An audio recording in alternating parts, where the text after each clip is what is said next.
Hello, ako nga po pala si Luis Jumbe Mangkupal.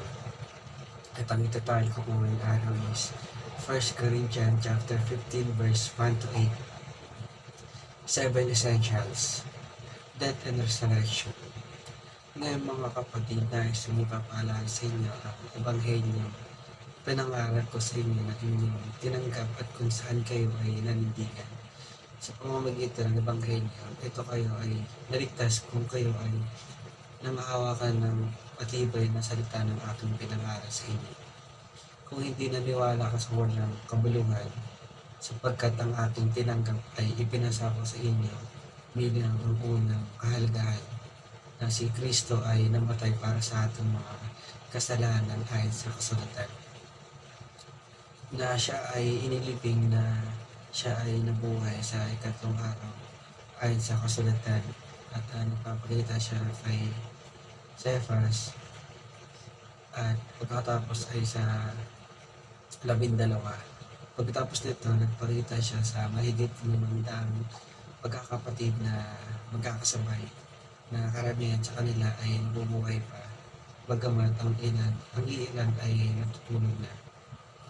Nang magayoy, nagpakita siya kay Santiago at pagkatapos sa lahat ng mga apostol at sa uli sa lahat ng nagpakita sa kanya, nagpakita rin siya sa akin na parang isang di parang karaniwang pinanganak. Inilatag ni Pablo ang pagiging makasaysayan ng buhay, kamatayan, paglilibing at muling pagbubuhay ni Jesus.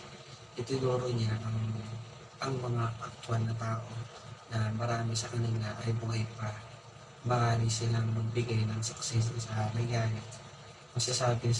Masabi sana nila, oo, nakita ko si Jesus na buhay pa. Pagtapos ay nakita ko siyang namatay.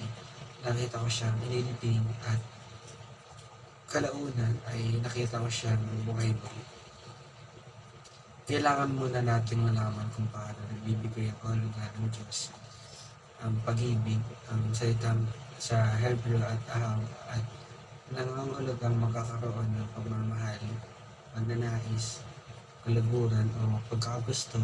Ito ay nagpapahiwatig ng isang masigasig na hilig ng isip sa isang lambing ng pagmamahal at nagsasaad ng isang malakas na emosyonal na attachment para sa at isa sa pagnanais na maging sa presensya ng bagay ng pag-ibig. Dear Father, God of the living, thank you that Christ's revelation of Himself within my soul as Lord of life and as the living spirit of the truth and holiness testify that He is not dead but alive forevermore. Thank you that He lives in my heart. In ang punong hingin. Natutunan po tayo ng aming pasalamat. God bless po tayo.